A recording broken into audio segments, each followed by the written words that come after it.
Now it's on the FIFA calendar. So FIFA manages that football at the Olympics now. You know, it was in the past that Olympics was run by the International Olympic Committee. So FIFA, it was on a FIFA calendar, and countries, or rather clubs, were not obligated to release their players. But now countries are being told you must release your best players for the games. You know, I mean clubs rather are being told you must release your best players for the games, and so we won't have problem with that.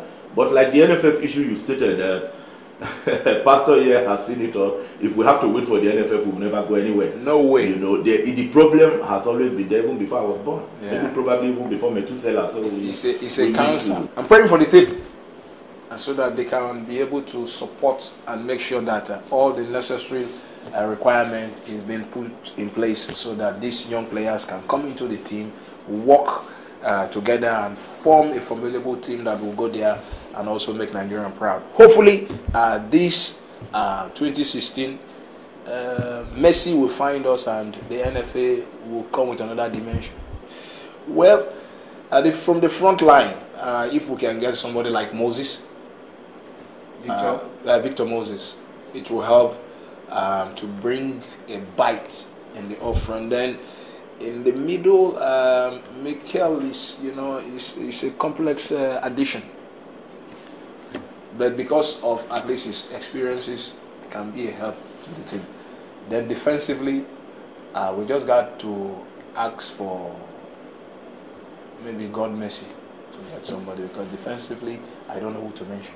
The Olympics is not African Nation Cup qualifier or World Cup qualifier. The Olympics is a major tournament with a different spirit entirely.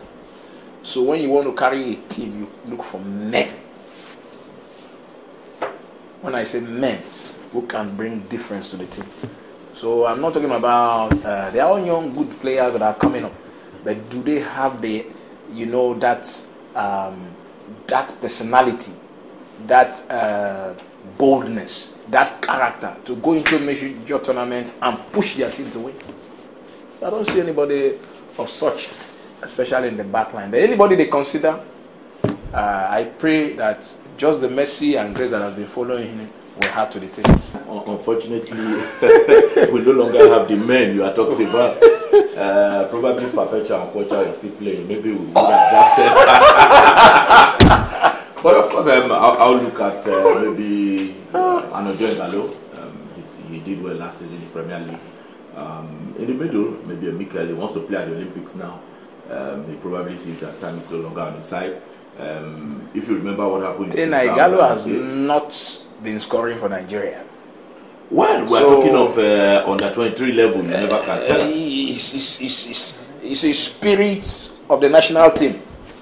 Well, we're talking of youth level. Maybe he could this time around get the knack. You have to pick players on form, and Odion was one of our best players. He has not been delivering. So who has delivered for the national team that you want to put ahead of him? Is it Victor Moses? When last did he play? Moses they just brought him in here. He hasn't been consistent at West Ham. He just played a game or two for the Super Eagles the other day, and he wasn't the sharp Moses that we expected.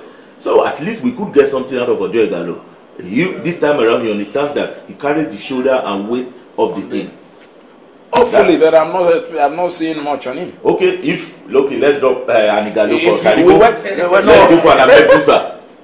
Well, Ahmed Musa can bring a bite. All right. Okay, Ahmed because Musa we're talking of options and a bite. That is a good option. Yeah. And which can fill that gap that we are looking for. I'll pick a Mikel. Okay. You know what? At least I'll still always look at how many games you played in the season and of what impact you made. Onazi played fewer games in the Serie A, and his last two friendly games I wasn't really too impressed. I monitored him in midfield. He captained the team against Mali and Luxembourg, and for me, maybe because of the quality of opposition anyway, I wasn't really too impressed. But Mikel in recent times have tried to come back. He's got a starting role in Chelsea, and I mean he's gaining some level of confidence and I mean he's got that experience. If we could get a quarter of the Mikel we saw in 2005 back, at least hopefully we can.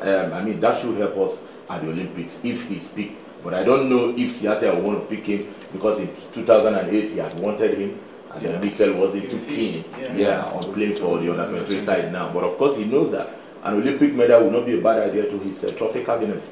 That is a very difficult question. Hopefully, we'll go through the semi-finals.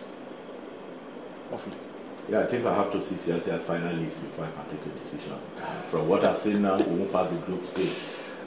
No, then we will pass. We will pass the group stage. From the team we have now. From the team I'm seeing, we'll pass the group stage. Well, hopefully, I just pray there will be an amendment. The under 23 team we have now lost 1-0 to South Korea, lost 6-2 to Denmark. Yeah. And if it's that team we're taking to Rio, because that's the team we have now, if it's that team we're taking to Rio, then Ibrahimovic is going to score probably 12 goals against them. No, there is something about this. And then we're talking of Japan, they will run us ragged. No. Because Korea did that to us. You know, so we really need to. Once I see the new team list, probably if players come. If you ask me, if a Yama would have agreed, I would have wanted him to be good. True. Yeah, because we need that. I support it. Yeah, because the big players, if a Falcao Colombia can call him back, they know the experience is going to bring into that team. Yeah. You know, so we need some of our best. By the time I see our final list, then I can tell you, okay, we will be able to get to this stage. We won't. But as a Nigerian fully, I'm praying. Even if it's going to be one medal we are winning in Rio, we haven't prepared well for the Olympics. It should be football, and hopefully it should be gold.